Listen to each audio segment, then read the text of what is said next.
want to serve the Lord with gladness? Shout for joy to the Lord.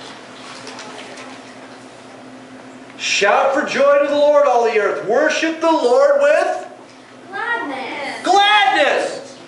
When the kids were little, we had this little doll.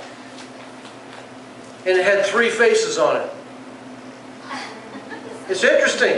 It had the mad face, it had the sad face, and it had the glad face.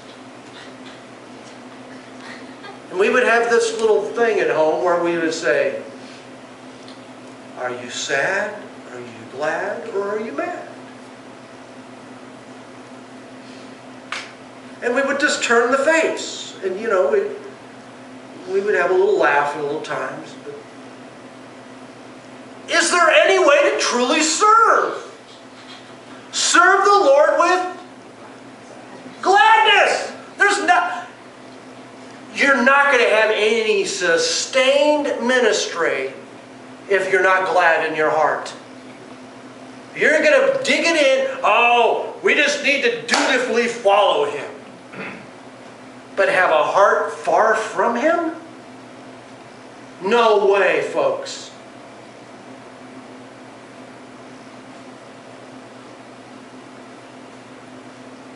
First Corinthians 13 says that you can give your body to be burned.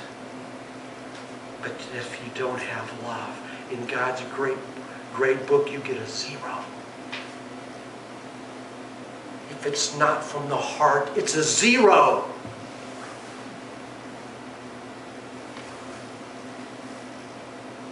This is the fight, friends. It's a fight for joy.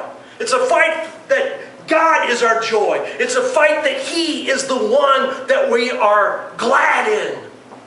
And then it doesn't matter what people say or people don't say. Serve the Lord with gladness. Now, how do you like that? Is this a suggestion? No. It's a nice thought, Ron. This isn't my thoughts.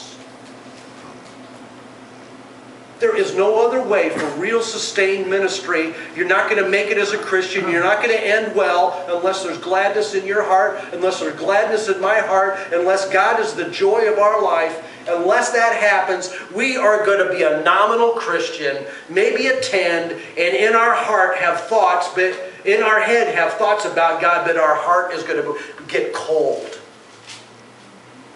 And then it says in the last days, Matthew 24, in the last days, the love of most will grow cold. It doesn't say they won't do good things anymore. Their hearts are cold. And you think God's impressed with what we do for Him? You think He ever says, oh, the Father nudges the Son. Did you see what so-and-so did for us? I don't think God is really that astounded, or He's not even that. But you know what? When someone turns their heart to Him and declares that God is the love of their life, and then from their heart they really mean it, God's heart jumps.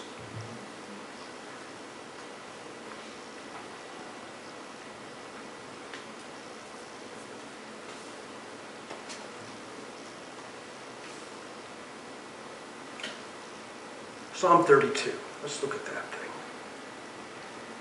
If you guys are already looking at this, I'm just a little slow here. Wouldn't be the first time. 32, what is that? 32:11. Rejoice in the Lord and be glad, you righteous. Sing, all you who are upright in heart. Just kind of a reiteration of that Psalm 100. Psalm 37:4. Delight in the Lord, and He will give you the desires of your heart. That He's our delight.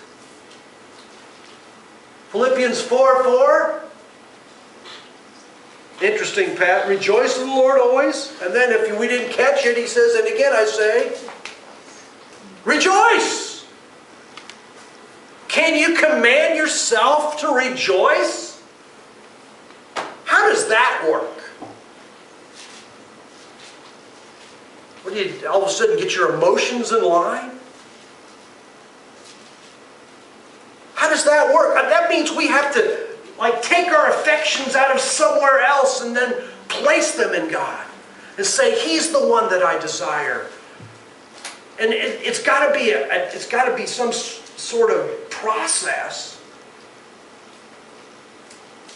Like how many know that if you hold on to unforgiveness, bitterness can come into your life? I think we understand this concept, don't we? So how do you all of a sudden feel forgiveness? How do you get to the place where we actually forgive from the heart?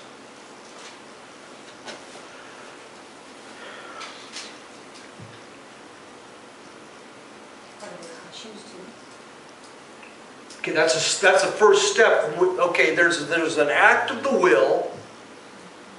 And normally for me, I have to make a cut in my heart and I say, I cancel the debt, you don't owe me anything. And I have to mean it. Because normally if someone's wronged me and they need forgiven, they owe me something. I have to cancel the debt. And I make this cut in my heart. They don't owe me anything. So there's this cut that we have to make in our heart with other loves, with other lovers, to make God the lover of our, that we would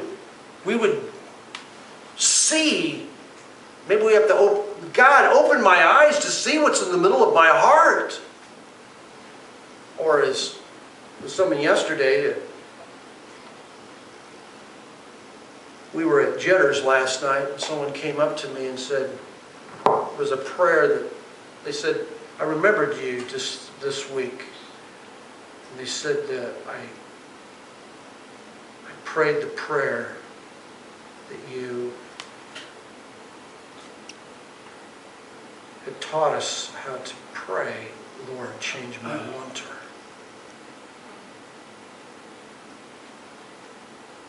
So that I will want what you want.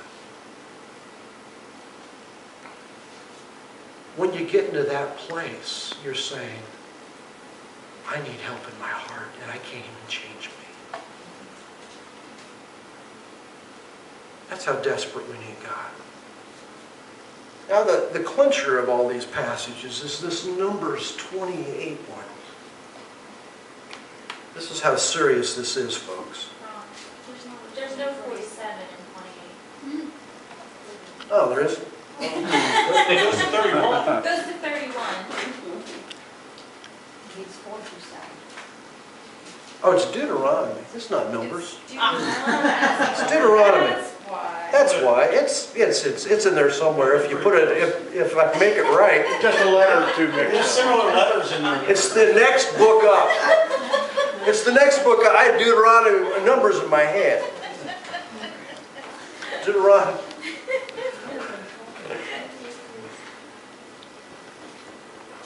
There is a 47, yeah. Just not in Numbers. In Deuteronomy. Now, hear this. Let's repeat after me. This is what God's saying. Because you did not serve the Lord, your God, joyfully and gladly, you will serve the enemies. You will serve the enemies the Lord sends against you. Because you did not serve the Lord your God joyfully and gladly, you're going to end up serving the enemy. That's don't look at me, friend. It's not your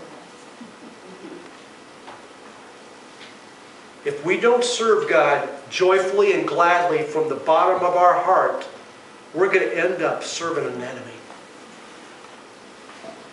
We're going to end up following the enemy.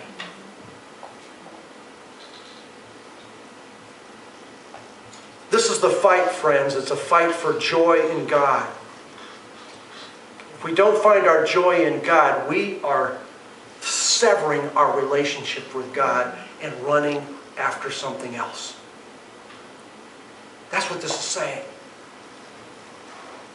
That's why I said this message has been on me since about 19 or 20 years old. And I knew at that time that my desires had everything to do.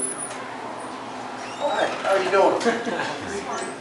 That my desires had everything to do with my walk with God. And I think we all understand this. But I want to make this crystal clear. It's just not gutting it out, Christian. That's not an overcoming Christian life. Serve the Lord with complaining, right? Serve the Lord just from your head, right? Just serve the Lord and gut it out, right? Just show up, serve the Lord deal. Some people think they need a star for the show up star. Serve the Lord with gladness of heart.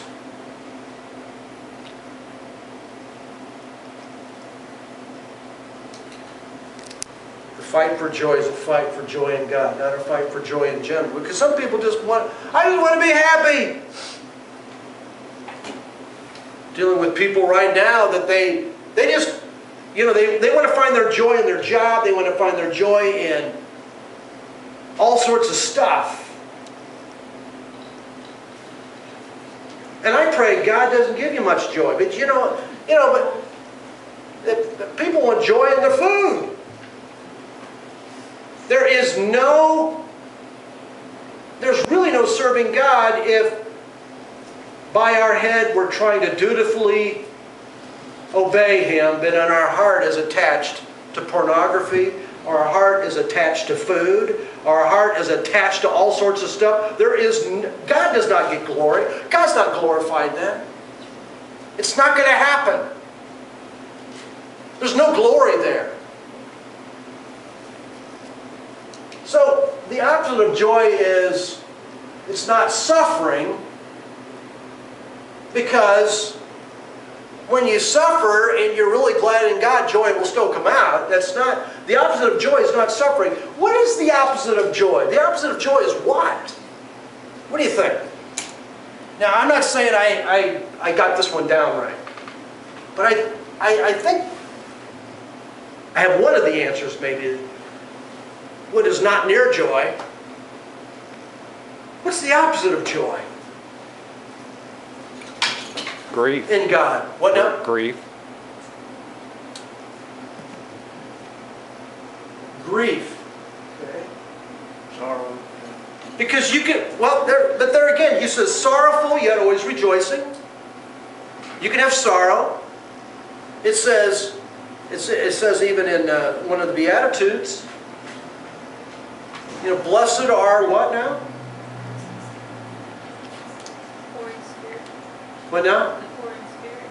Well, there's the poor in spirit. Keep going.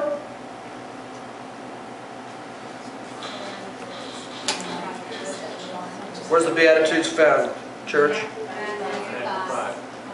Matthew 5.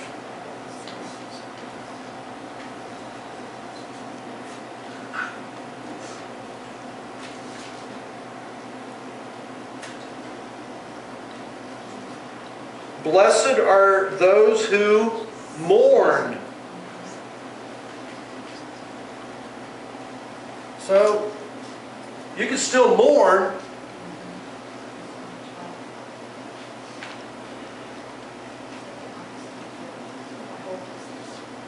Hopeless. There you go. Hopeless. And who is hopeless? Someone that doesn't have God.